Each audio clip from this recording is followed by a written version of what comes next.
everybody, we're mic'd up. Everybody hears me good. Text stuff. You need to find the front row if you're not coming across. Well, I worry about the camera angles. I need to know. This one's not on, right? Okay. All right, we're getting it on, guys.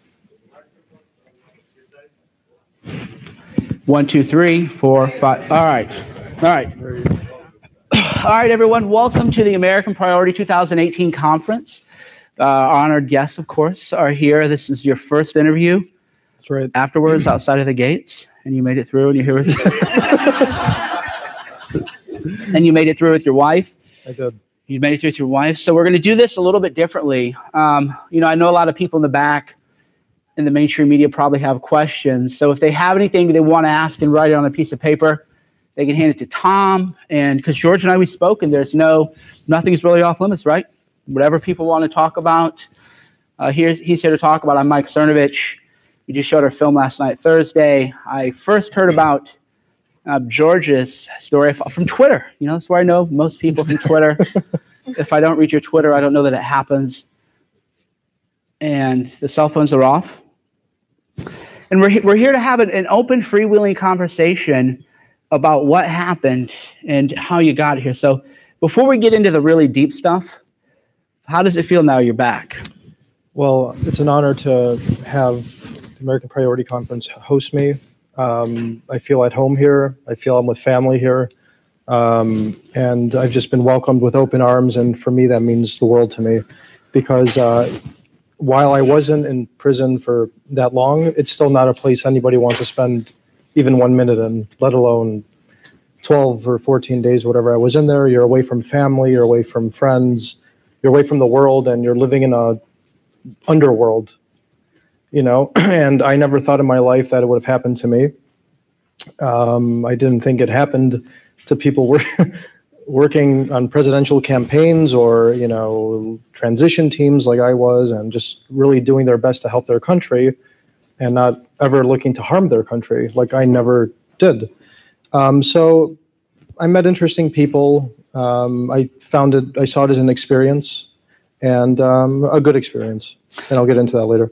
Okay, well, yeah, let's talk about that, because I saw in your Twitter, you tweeted out a picture of him going in, and I found it interesting. It's just so many layers where that's sort of the new way of communicating with the outside world. Like, this is what it's like. This is behind the scenes. So how did you feel when you took that picture? What was going through your heart? First, thanks a lot for inviting me. It's truly an honor to be here. To me, I felt defeated in this moment, because I've been all the way along with George since he pled guilty first until I walked him in this prison camp in Wisconsin. And my story is a story of loyalty and support. I gave him a voice when he didn't have a voice. And I knew behind the scenes the unfairness had been true. So I tried to share this dramatic moment in which I saw him walking there head high, like he is, always fierce. I found something heroic about him walking there, because I've been very vocal about my understanding of his situation. He has been victim of a setup. The campaign of the president has been infiltrated through George. And I've been not only his wife and his support, but also witness in the case, because I know and I worked with Professor Mifsud in Europe shortly, because he was a shady figure. I made it clear both with the FBI and the Congress that this person has ties to Western intelligence. So I was in this specific position in which I married George in the middle of the investigation, and I knew Mifsud's background. I had to stand by my man. And that's picture you have seen. It was the end of this path in which dramatically I felt defeated, because I fought so much for this not to happen. Well, you said two things that I don't want to push any boundaries or go anywhere appropriate, but did you say it felt erotic? Did I hear that correctly? No. Or exotic? Dramatic. Dramatic, okay, yeah. Okay. I wanted to clear that up, yeah.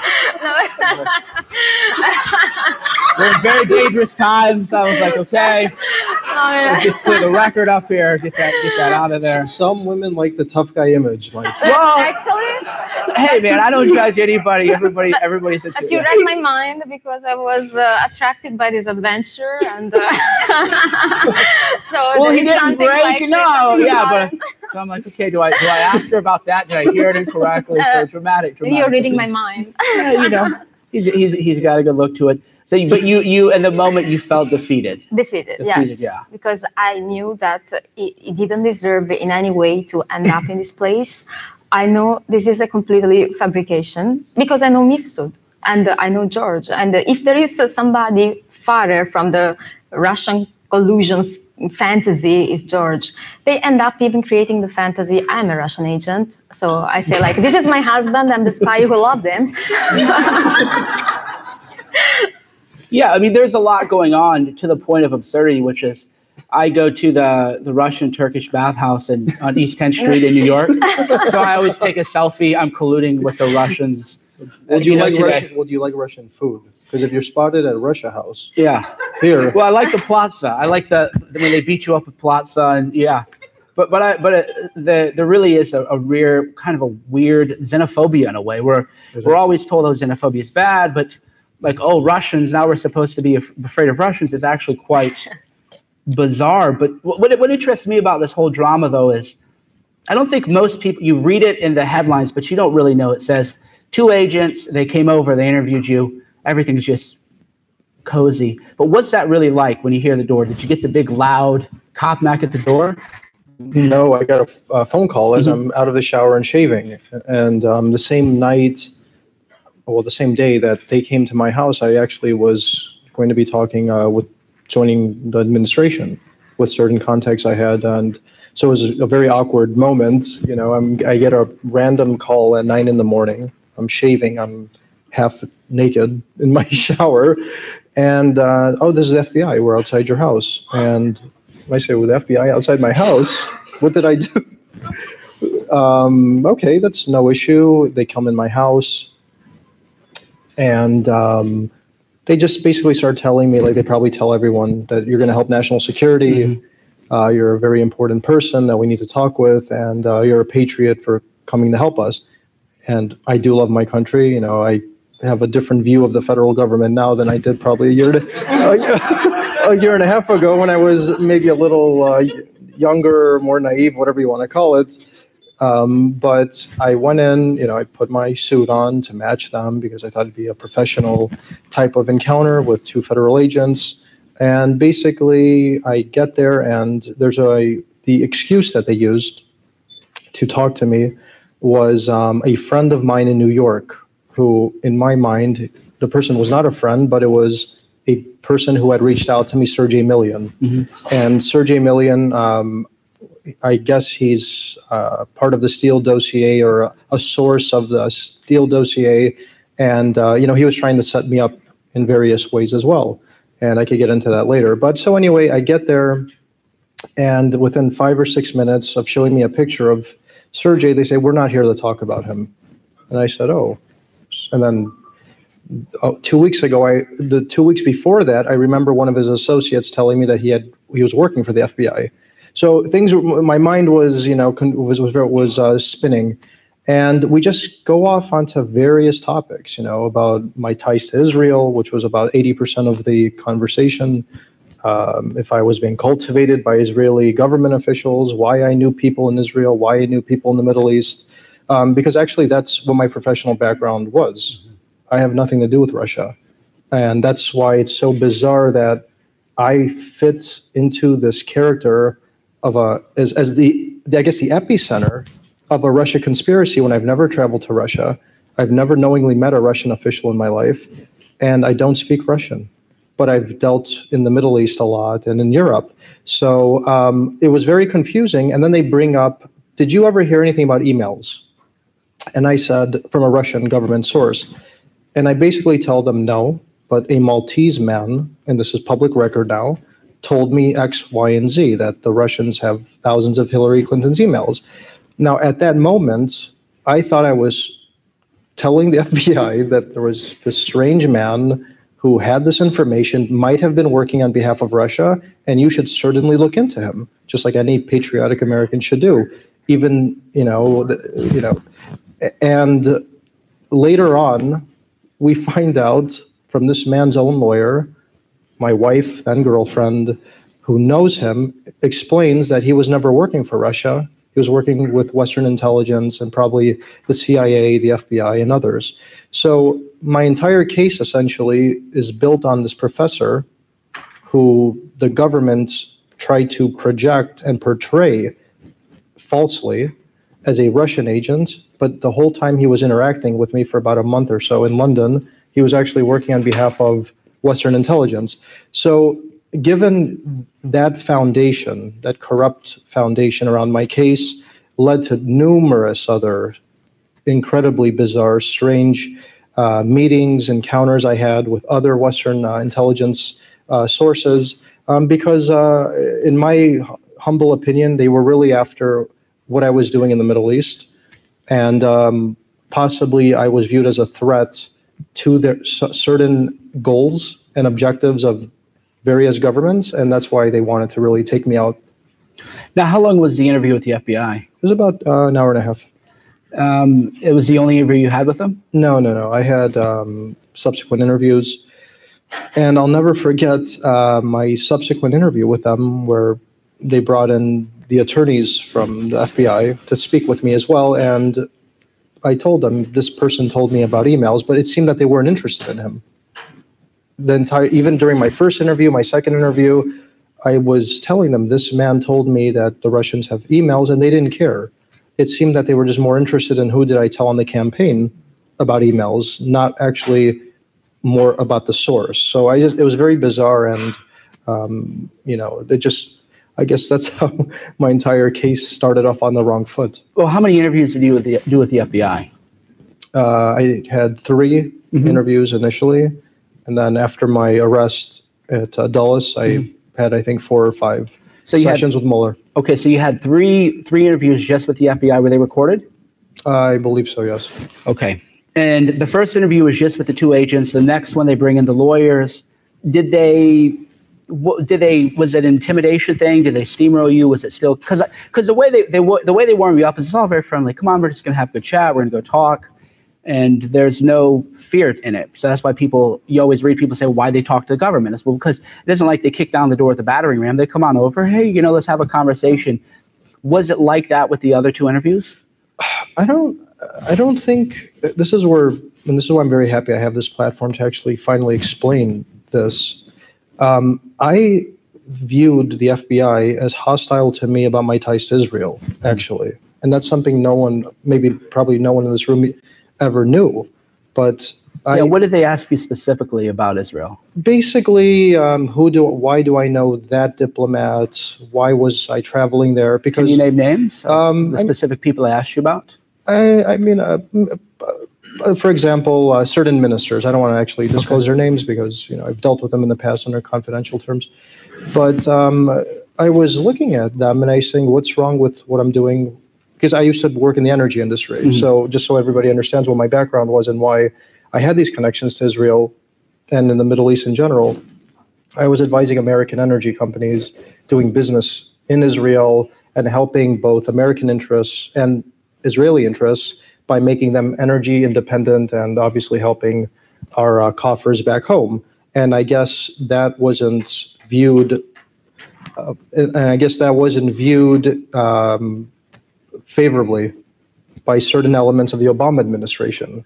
And later on, I would find out that certain elements of the State Department were keeping tabs of what I was up to. And, it was basically a long microscope I had on me for years up until that meeting. And so they had been following you. So you've been under surveillance before you worked on the campaign. That's my current understanding, yes. And that's because when I was reading all the charging documents and everything, I thought, because there's these 2 sort of conflicting narratives. One is, well, he was just a nobody staffer, didn't know anything. And then I read all the documents and they say, well, 1 month into the campaign, they were soliciting you. And I'm like, well, you have to pick a narrative. Either he's a nobody intern that nobody cares about, or there was something that indicated that they should look into you more. And that's what I always found perplexing. Well, that's a great segue into the strange meetings. So what's a strange meeting? Let's go through this chronologically. I'm in London officially. At the time, I'm appointed a campaign advisor based on, and actually I had been in touch with Corey Lewandowski, I think from July of 2015.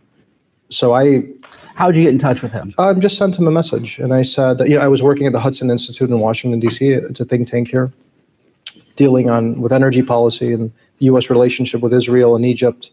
And I said, I'm tired of the establishment types. I loved my mentors there, Douglas Feith, Scooter Libby, great guys. They really helped my political trajectory, I guess. But I just felt that this wasn't what represented America at that moment, especially after 8 years of Obama. And they would tell me, because I said, I was 28 years old at the time, and I said, I want to join a campaign, and I want to leave Hudson. And I'm thinking about joining Trump. And they said, you're crazy. Like everybody. Yeah. I mean, back then, this is 2015, right. Okay? This is, now it's a whole different game, and they're all friends, and, But that was the general theme, that no scholar at a think tank or anybody in a mainstream outfit would be on the Trump campaign or even the Ben Carson campaign. I joined both. So I told, and then they said, you should join Ted Cruz or something like that, and we have connections. And I just wasn't interested. So I sent a message to Corey. I think their outfit was 3 people at the time. Mm-hmm. And he said, let's keep in touch. You have an interesting background. And we kept in touch. And then I joined the Ben Carson campaign. I left. I went back to London, and I reached out again for the last time. I said, am I going to join or not? So we've been talking for 8 months. And then I finally joined, and that's when things became very strange. Immediately. In London, actually. Okay, let's define strange. So I was working for this company that Simona as well was working for in London, named the London Center for International Law Practice. Spying. It's basically cover up. We now make have a long story short. We now, after myriad, independent journalists and people like yourself and others have looked into this place, they've understood that it's some sort of front for Western diplomats, ex-spooks who just go in there and masquerade as scholars for some other reason. And I had no idea. Next question: what we were doing there? Yeah, well, and you get probably. What were you doing there? How did you get there? Because you were introduced by. I was introduced by some political the head of the socialist group at the European Parliament introduced me to Mifsud, and he said, with your experiences, it's perfect to come and join our center. I never understood what I was doing. After 3 months, So they found you? Yeah. Explain that. I always like to hear the concrete details, like they found me. Where were you? Were you having, taking a jog? I was at a conference like that at the European Parliament, mm-hmm. and Mifsud was there, and he was fishing for talents, right. Political experience, a little bit of a connection. Young crowd, but already with a fit into the institution. And that was the crowd at London Center. So he said, okay, your contract is about to expire. I have a great position for you in London. I love London. I said, yeah, let's move from Brussels to London. And then all the most shady things start to happen. Mifsud would take me to meetings with the sheikhs talking about palaces in Dubai. And I said, what says to view with my expertise in European Union law? Or he was inviting me to another person to secret symposium in Tripoli, which of course it doesn't sound safe when you say, yeah, no, it's secret. You can't know what's going on, but you have to go and fight for human rights. So I didn't attend. You will never see the same person in the same room for 2 days. So you travel in, you're flying discreetly, keeping a low profile? Well, I simply... With them, I mean. Yeah, just Rome. I went to Rome. And I went to Brussels, but I didn't want to go to Tripoli. I was scared to death. They didn't want to tell me what it was about, and they wanted to send me in the Middle East all the time. So my experience with Mifsud is somebody who has ties with the Italian government at very high level and wanted me to work in the Middle East. and I never understood why. And it was so shady. I remember the funny thing is the first time I did the interview for the job with his partner, I didn't know George, but he told me, oh, you know, a guy that is more or less your same background is now advising the campaign of Trump. Oh, you should meet him. And they started to talk about George so much. And when he reached out to me on LinkedIn, I said, oh, is that the guy? And that's important because this is the organization that introduced me to MIPSID. And this is something that people, like you mentioned, the competing narratives and who Papadopoulos is and how does he fit into this. And if so, my meeting with Joseph Mifsud is the man who told me about emails that got me in trouble. Okay, just so everybody understands. Yeah, and for those who don't know, because so to set the table for this, because I guess not everyone knows, everybody who's been indicted, it's either a process crime. Yeah. So in his case, they claimed that he lied to the FBI. They said that he told him that when they talked about the emails, that conversation had happened a month earlier, and he was already on the campaign when he had talked about the emails and been approached about the emails. So the issue was they claimed that he lied to the FBI about that, and that hindered their investigation. And same thing with Flynn. It's what you call a process crime, obstruction of justice. And that's what they got him for. There's no Russian collusion or anything like that. And when you read the actual documents, it's always like, where were you in 2015? Do you remember where you were in June versus July? I don't really know. That's what, right, and that's why. You were actually here. Well, they know better than you before they ask the question. So that's why they got him. The timeline is very important for that reason. Basically, yeah. So I let this company know I'm leaving. I'm going back to Washington. I'm out of London because I was tired of London. I wanted to get back into the U.S. I was getting bored there, and I wanted to get back into politics here. And they said, before you go, you have to come with us to Rome. I said, why would you want me to go to Rome with you for a business trip as I'm leaving to go back to the U.S.? Anyway, I had never traveled to Rome. I thought it was a 3-day mini vacation on my way to see the Vatican and, what's the fountain, the famous fountain called? Trevi Fountain. Yeah, so I get some good food. And the director of the company I was working for in London, which, as I said, now has been discovered to be something completely different than I thought it was, went to me and said, you need to meet this woman and in London, and she's going to explain a couple things to you. And I meet her, didn't stand out at all. She was mid-50s, just seemed like an academic. Later, I find out she was the counsel for the FBI in the UK. Okay? Who also had from what I've read, I could be wrong, had also a personal connection to Mueller after 9/11. Okay, and this is March 2016. In Rome, March 2016.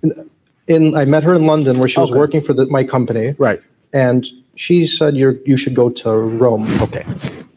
Why she came into my life to say that, I'll explain what happened.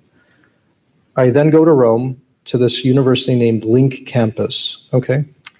I thought it was a beautiful 17th century, cathedral-style university that probably no one's ever heard of. I certainly never heard of it, except when I walked in there, the rector of the university was the former Italian foreign minister.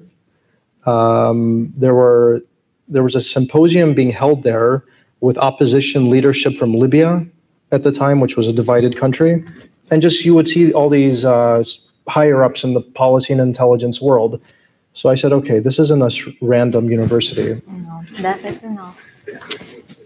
Now, after I've done my due diligence and I've looked into this place and probably others, we see that in 2004, the CIA held a symposium there. David Ignatius from the Washington Post wrote a brilliant article about it.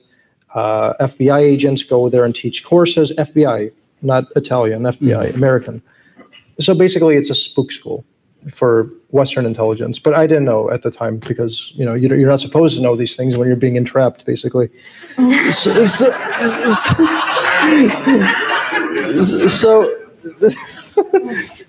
So my contact at the company in London told me, hey, this is somebody you need to meet, Joseph Mifsud.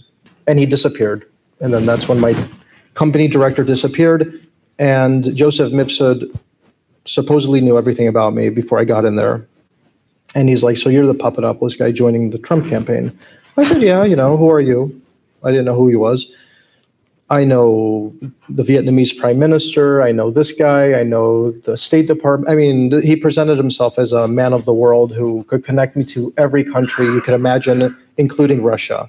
And it wasn't a secret that Trump wanted some connection with Russia at the geopolitical level at that time. So I said, well, let me take him with a grain of salt and actually see what he can provide in terms of connecting the campaign to various diplomats, both Western and Russia, just like my job description entailed me to do. And he told me after meeting me in Rome that he was profiling me. What's your religion? Are you sympathetic to this party, to that country? It was more of a profile instead of a, hey, you're interesting and maybe we could work something out where I could help you and you can help me. It was more of a profile. But when you're 28 and you're not in these circles, you don't know what's happening until you look back, right?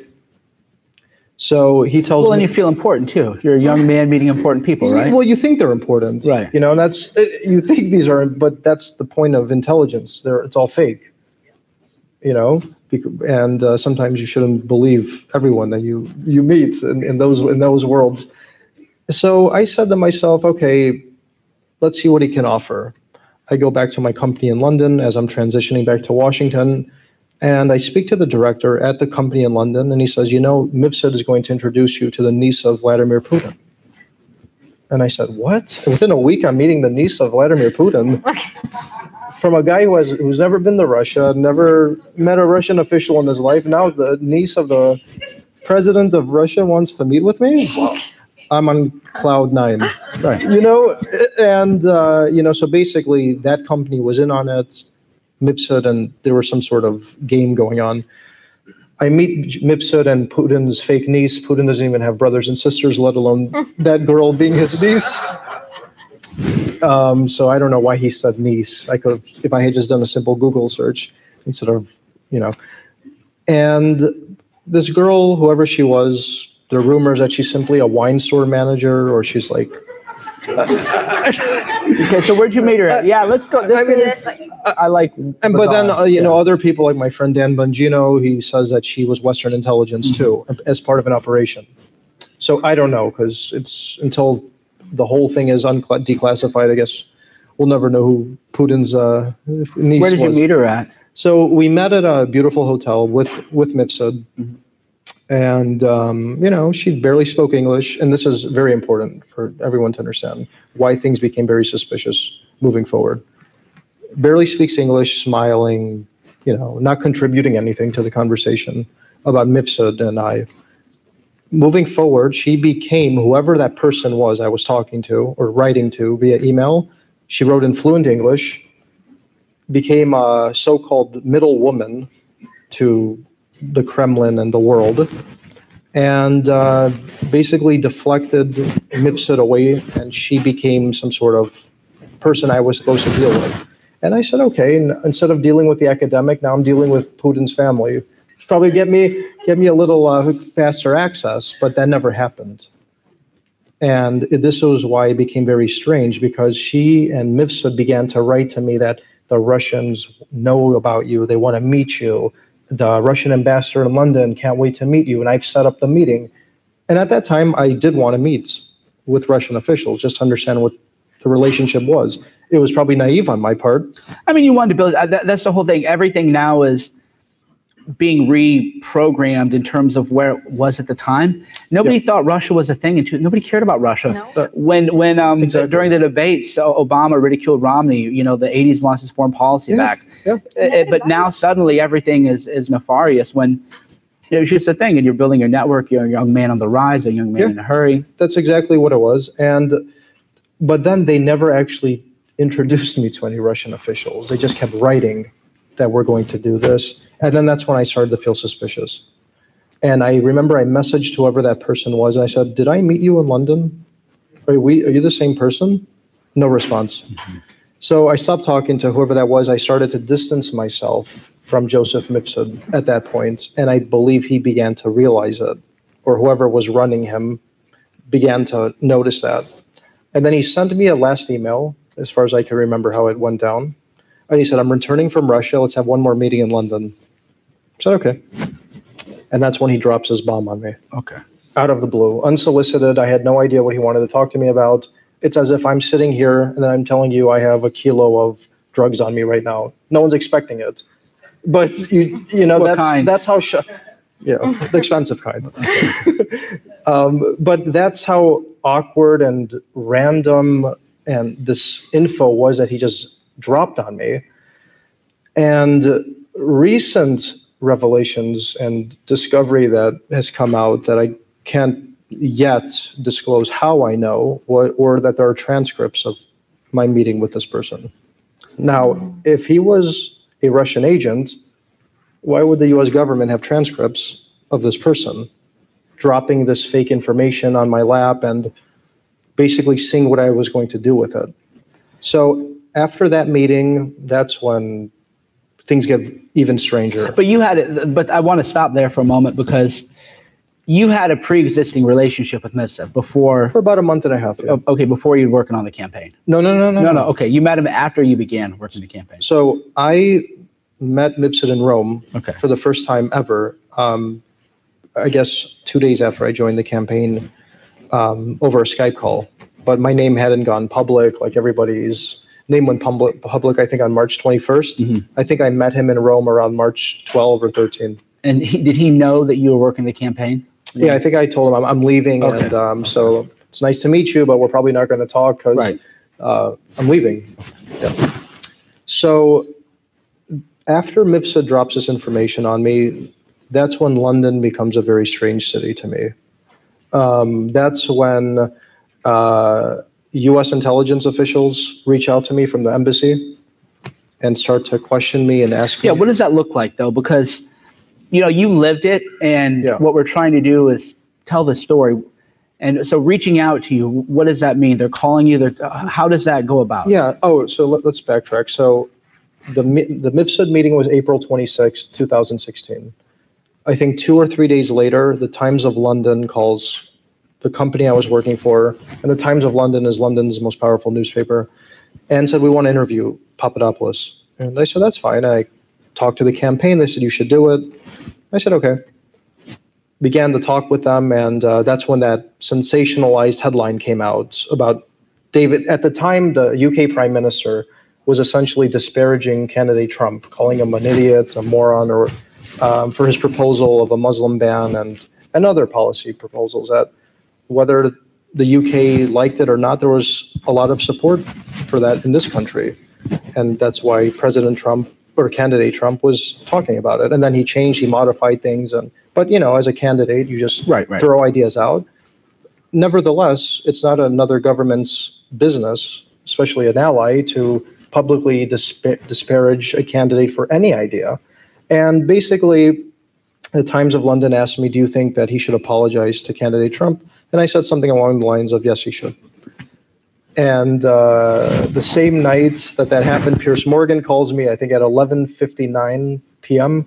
He's like, did you read the headline in the Times? I said, what? Who are you? Piers Morgan, why are you calling me? How did you get my number?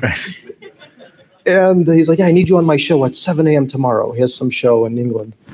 And I looked at the title, and it said, Trump campaign advisor demands apology from the UK Prime Minister, or risk the special relationship, or something that was just like completely. I call that your welcome to the jungle moment. Welcome to that's welcome to the jungle. Exactly.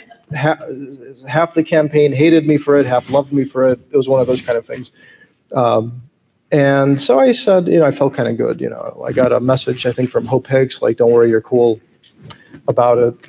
And I thought that meant Trump liked it, because Hope Hicks was dealing with Trump at the time 24 hours a day, I think. So I was, confident. But then after that interview, that's when I was being followed in London.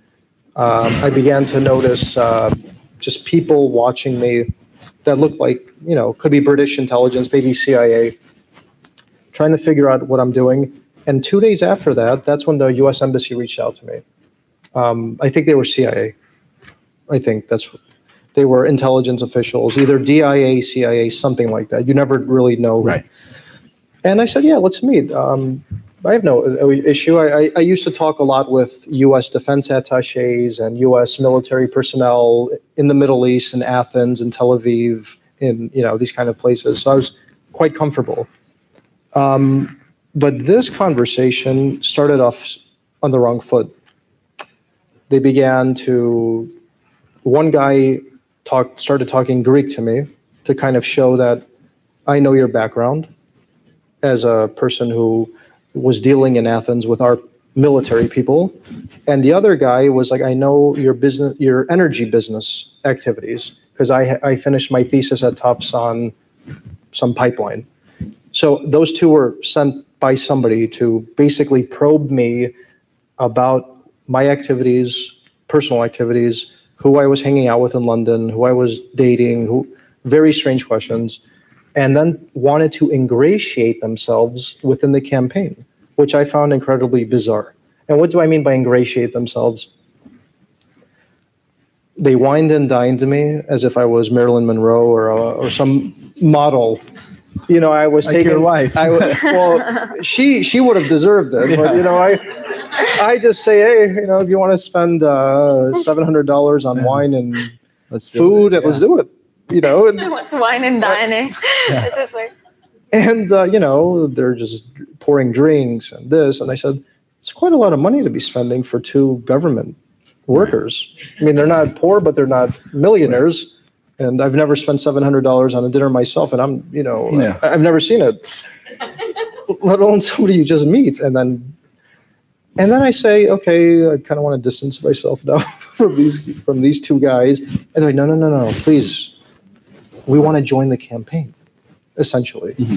And I said, what do you mean join the campaign? You're active duty intelligence officials at the U.S. Embassy in London, and you're sending me messages that you want to ingratiate yourselves in the campaign, meet people and advise them and share knowledge.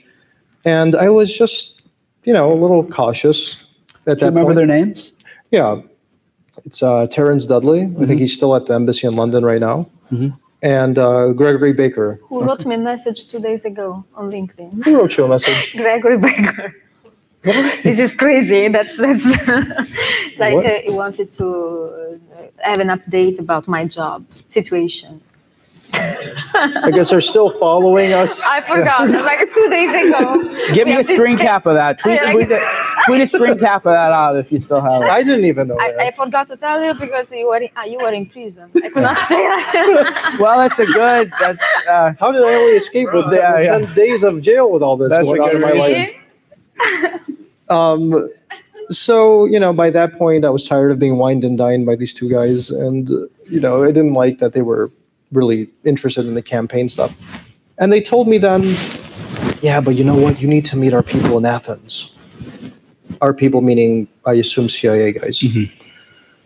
And I was like, why are they introducing me as a campaign advisor to their associates at the embassy in Athens? And, then I think there was an email where they accidentally copied me on, where they said this is a subject of interest or something like that. Mm-hmm. And I said, I hope that's not about me. Because it couldn't be about me, could it? But it was probably.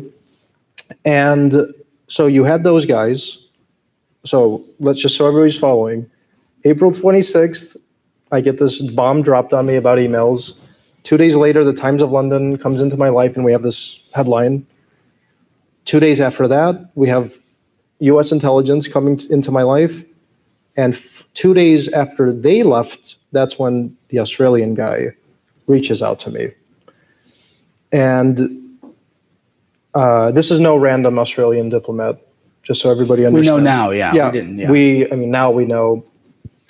And this is why it's my opinion that the investigation did not start on July 31st, as the current narrative states. I think the investigation began probably into at least the beginning of March, April 2016, possibly before. Mm-hmm. Because I had met Alexander Downer's assistant in London in April of 2016, around the time when Joseph Mifsud and all these strange characters are in my life. And she was quite hostile. She basically said that the Australian government is not pleased with candidate Trump. We're watching you very closely. He's a pariah. And I said to myself, first of all, why am I meeting an Australian diplomat? I mean, why are they reaching out to me? I have nothing to do with Australia. I don't think Trump ever mentioned the word Australia once during the 2016 campaign. But then later we find out that there's a Five Eyes intelligence, but I'll get to that, but one thing at a time. So she reaches out to me out of the blue in April of 2016, asking me questions about Trump, Russia, everything, and just being quite hostile. Then Joseph Mifsud drops his information on me. So I forgot that part. So first the Australian diplomat comes into my life. Okay. Then Joseph Mifsud drops the info on me, then the Times of London, then the US intelligence. And then after that, the same Australian diplomat who I had met with before said, hey, do you know my boss wants to meet you now? He's only... And by the way, that's how easy it is to get caught up in obstruction of justice. What's that? Because your earlier timeline literally didn't match, and then you had to update. Yeah. Just like that. Yeah. That's technically, that would be... You forget scared. one detail and you get one date wrong. That's it. That's right, Mike. Because I've been interviewed for 3 hours by the FBI. I'm scared still. Yeah, I mean, she's been interviewed. She's been subpoenaed. They follow me at the airport. All just to date George. And explain that, because there's a lot of the personal element that we've never shared of what we've gone through since that first initial interview. And that's what I want to hear. And I think we can talk about these issues, but this is the stuff that no one knows about. And I think Simona could probably talk about that more than I can, because she's terrified. Yeah.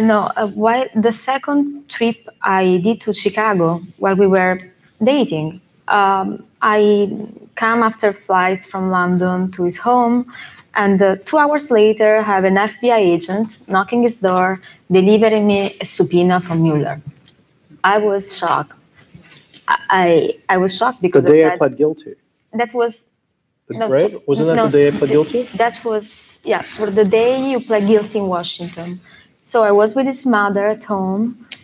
He was in Washington pleading guilty, and I was with the FBI agent telling me, you have no option. Either you go to Washington and just be interviewed by the grand jury, or you can come to the FBI headquarters in Chicago. We have a friendly conversation, and if we are happy with you, we'll let you go. Talk about trying to ruin my romance. That was the second time I went to Chicago. This is 4 months into dating. I was dating. I mean, that's really something like they were telling me basically, don't ever come back to the United States. I think it's not the same place. I must be a little crazy. I said, okay, I called Mueller office in Washington, and this lawyer answered to me and say, we can tell you what's the interview about to you, but you can go to Chicago, meet the agent. So I go to Chicago. First, I contact the Italian embassy, which was not helpful at all. Like, no, we have lawyers, but you just go there, you're truthful. Right. I said, my boyfriend just pled guilty for lying to the FBI because I misremember a date. I mean, I'm not very comfortable. So I just go there, and I have these two agents, and they start to make me the most incredible question about our personal intimacy, our personal life. They wanted to know if I was a sort of honeypot sent by Mifsud to spy on him, if he was spying too, if I was coming to the United States. They made a spy movie. And I remember I was like fascinated, and I said, but why are you so calm? Because I don't understand what's going on. I'm processing. No, so it was really, and they asked me about Mifsud, but not that much, more about my connection to European Union, our meeting, why you're coming here, he's in trouble. So I shared all the information I had, and the next day they sent me an email telling me, we are happy with your interview, thank you very much. Mueller dropped off your subpoena. Okay. That's okay. I was very happy. I was in the car with his uncle. I remember. I thought, okay, I got it. But after a while, like 10 days later, I was boarding to my flight from Chicago to Rome. And while I was boarding, the same two agents that interviewed me stopped me and told me, "Hi." And I was boarding in my flight, so I was terrified. I said, something happened. They don't want me to flee the country. And I said, no. This I never said to anybody, but they delivered me a secret number. And they told me, we want you to use this number to communicate with us every information you have about George. And everybody approach you in Europe. And they told me, are you planning to come back to the United States? I said, yes, we just got engaged. I said, oh, you're getting engaged in this situation? And then they asked me also during the interview, when you were on the road, they asked me, do you love George? We have a very unconventional relationship.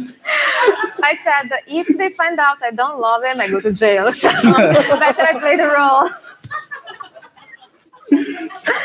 That's true. No, I'm laughing about it, but I was terrified. I remember they told me a storm is about to come. Be careful. I said, what storm is about to come? The FBI agents told you that. Yeah, while I was boarding, saying like, don't come back. He's in trouble. Leave him alone. And 1 week later, they unsealed his arrest. So that's the first time we see George in the news. Before I was going to Chicago, I knew everything was going on, but I didn't know, nobody knew that he had been arrested, that he pled guilty. So he was the first one to, it was really intimidating. Basically, the FBI coming to the airport was telling me, I know what you're doing, I know where you go, I know the time of your flight, I have an eye on you. And, do you love George Papadopoulos? It's like, okay. And then they asked me, do you want to marry George Papadopoulos? I said, he didn't propose yet. Maybe will. Well, and that's the irony of how it's people like you get caught up, because you don't know enough to be afraid of the FBI. Exactly. I'm terrified of the FBI. If I witnessed a crime and they said, I just want you to tell us what you witnessed, I'd be like, we're going to get to my lawyer and then we'll, I'm not getting this pinned on me, kind of thing. It's a terrifying experience. Because they act friendly, like, come here, just have a talk. And then it's, as you said, you end up in jail. It's the mistake people make, is we need to be very, very conscientious and cautious before ever talking to them, because again, I read your stuff over and over and over again. I remember when it hit, the resistance is like, we finally got him, Trump Russia. And a lot of the media, they play on people's ignorance. It's like, if you're a lawyer, you're like, oh yeah, they got him on a process crime. You just, if they wouldn't have gotten you on obstruction of justice, they would have, if you had anything about Russia, they'd have flipped you and they'd have worked their way up the food chain. So were they, after you pled guilty, you said you talked to Mueller's office 4 times? Well, before I pled guilty. Before you pled guilty, after. So you had the 3 interviews with the FBI's lawyers, and then you had 4 interviews with him. What were those like? Run us through those. It's still an ongoing investigation, so I can't get into too many details yet, but this investigation seems to be winding down, so I'll probably be able to talk about it shortly. But just in general terms, it was just, contacts abroad, Logan Act violations, this infamous Logan Act from, I think, the 18th century. I said, what did I do? And, whose policy am I undermining? By talking to an Egyptian diplomat or this guy or a Japanese diplomat. My experience, I guess the only thing I feel comfortable saying now is that I felt I was more under scrutiny for just helping Trump win than actually for anything nefarious I did against my country, if that makes sense. And, I hope maybe I just was reading things wrong, but I don't think I was. Because if even 10% of the narrative was right about me and my connections to Russia, just now, I think 2 weeks ago, a crazy person sent a letter to Schiff saying that I was dealing with Russian business and all this insanity. And I was, okay, I'm going to prison and this happens. And then I find out who it is, and it's just a crazy person who wrote a letter just to continue to fabricate this Russian. No, they believe. No.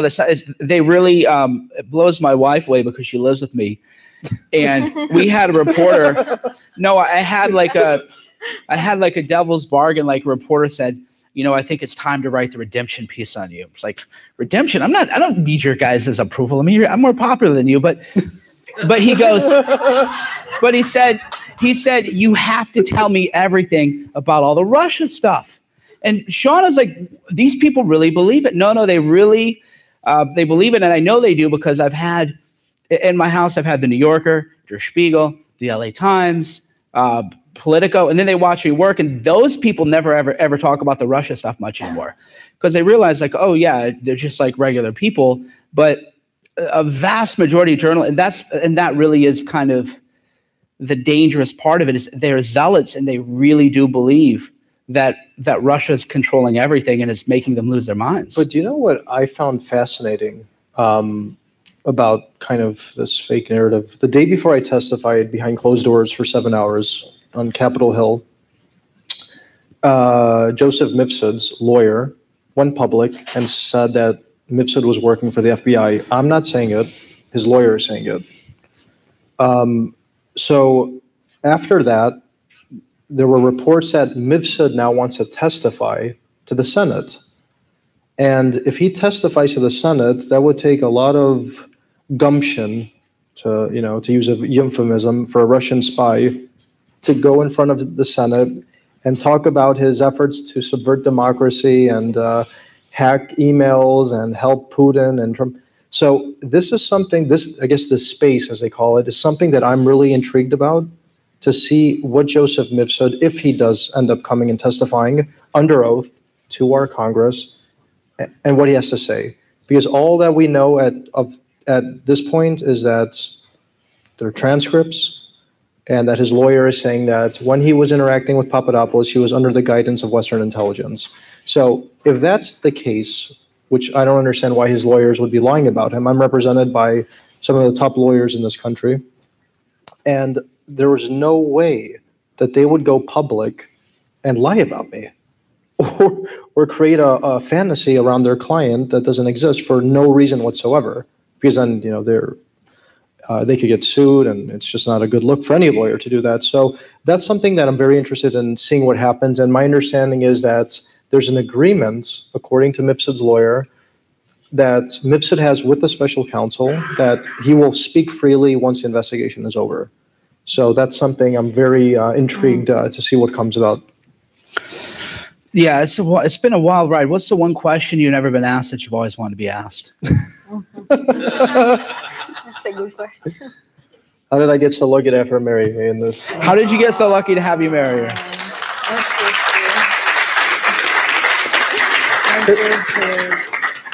Because sometimes the politics gets boring or redundant, and and I'm in the middle of it and I'm bored of it sometimes. It gave me the best adventure of my life. Now people think we're crazy, but yeah. Less than 1 year, it feels like intense. Well, I mean, it's still the investigation is still rolling, but I don't know. 2 years ago, I predicted what would happen and what did happen. I said you're going to catch a bunch of people in process crimes because people don't know that if you misremember the date. Because again, that's not the headline.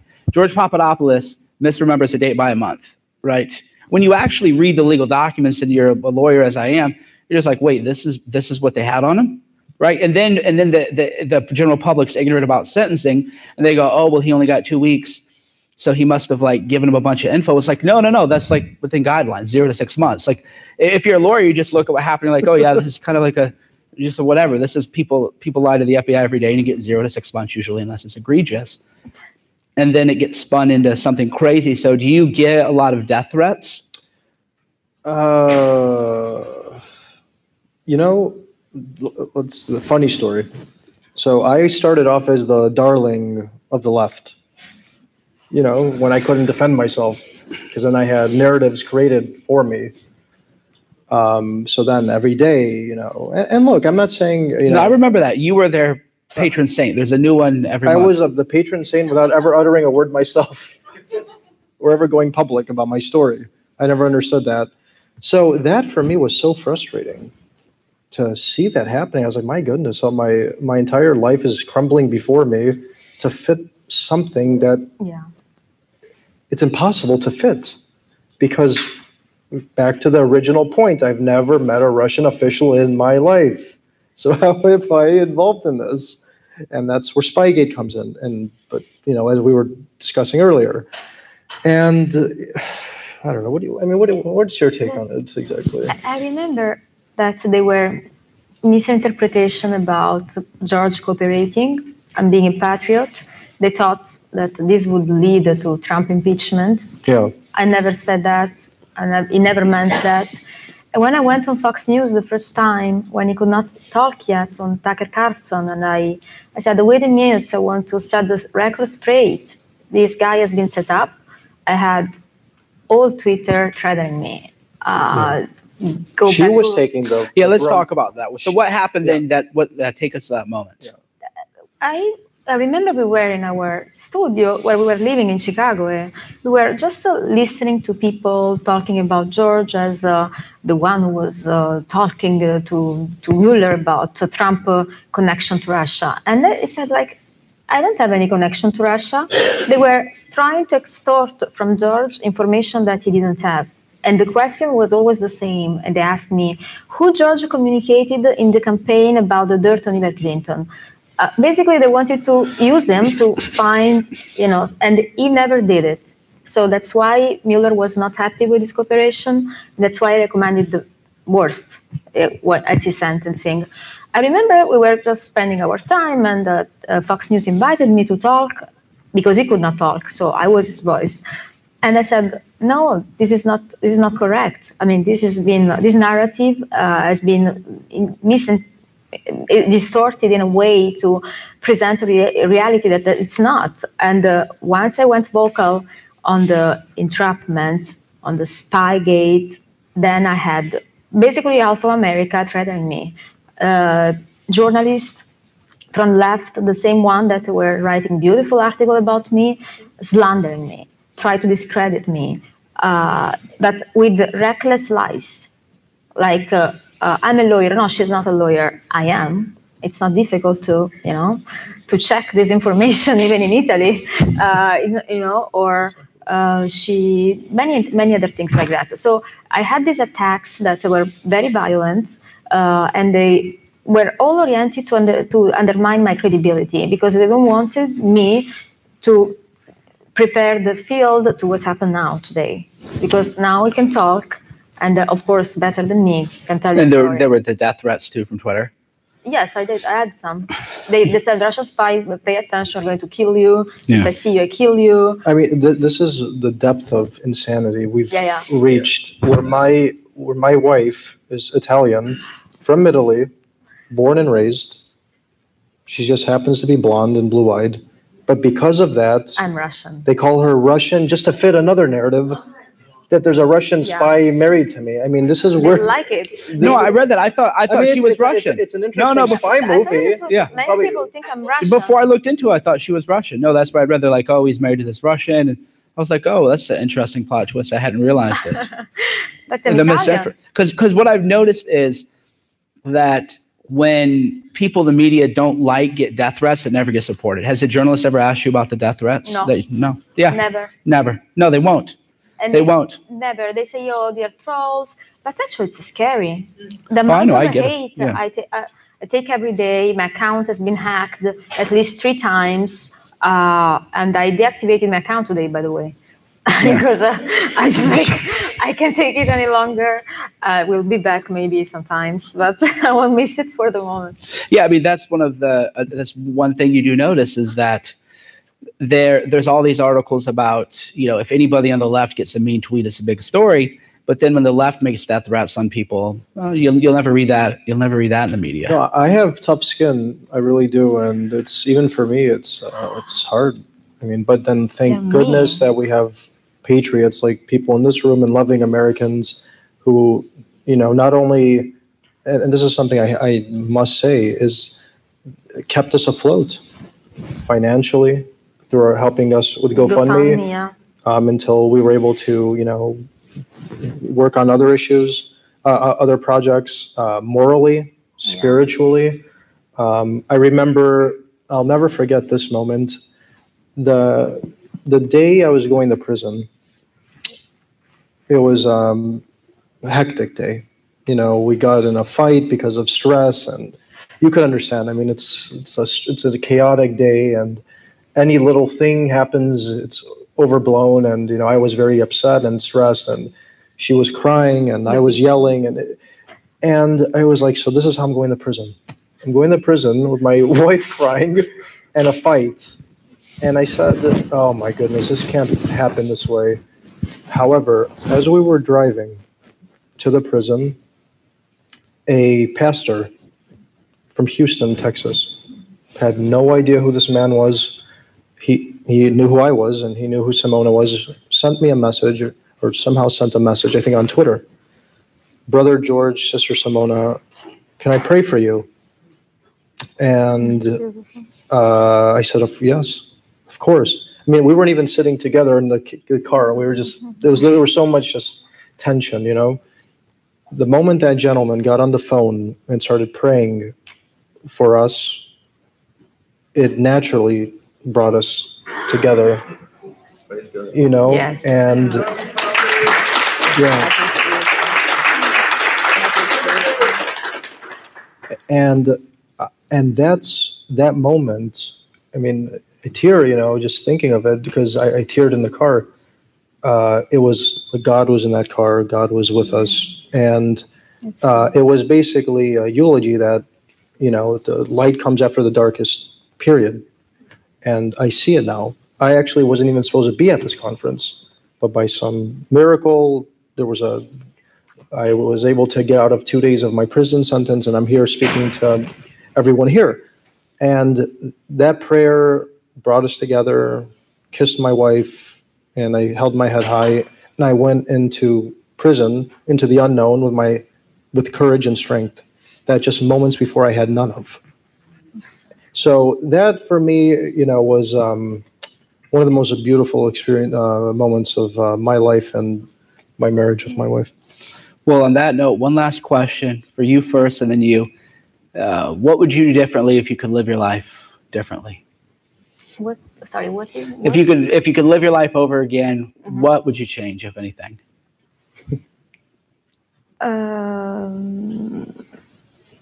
I don't have much regrets, because I never regret what I believe into. I always do what I believe into. So I make mistakes, as everybody.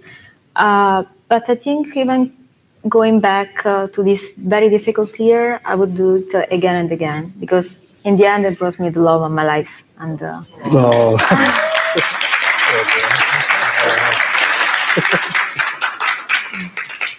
I think you have to. This is why I tweeted, "I'm the luckiest man in the world," as I'm going to prison.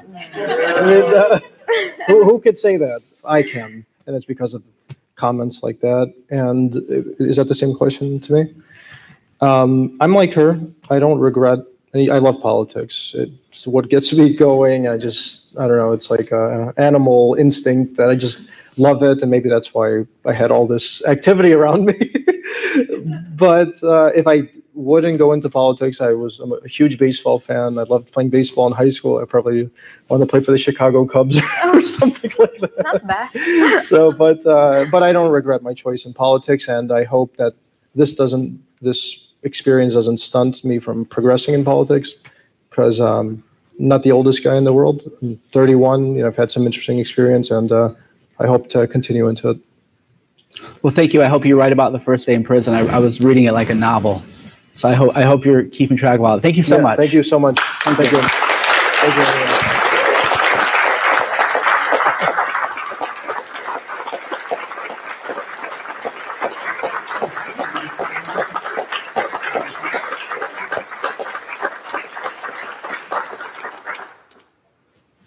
So I think it's over. Alex told me I had to wrap it up. So is that it? We're done? Okay. Thank you so much. Thank you so much.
Oh, that's right.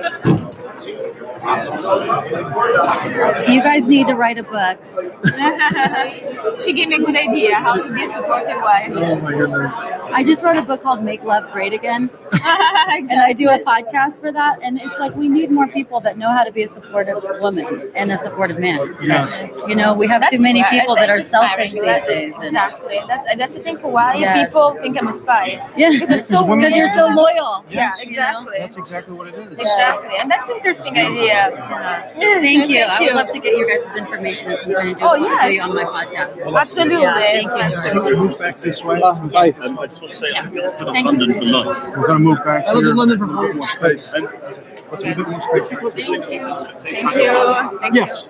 Bye. Contact me on Twitter. Sure. Twitter. With you, both of you. I got you. So it feels like you were totally duped. Totally duped. I mean, that's what it sounds like. Everything. Like, The whole thing is you were just just quite scared. Oh, it's my podcast. Oh, yes, of course. Thank you so much. Thank you. Oh, Thank you. That's true love right there. Thank you so much. Thank you. Problematic in that letter you're looking into about a business deal you're working on? zero. Thank you.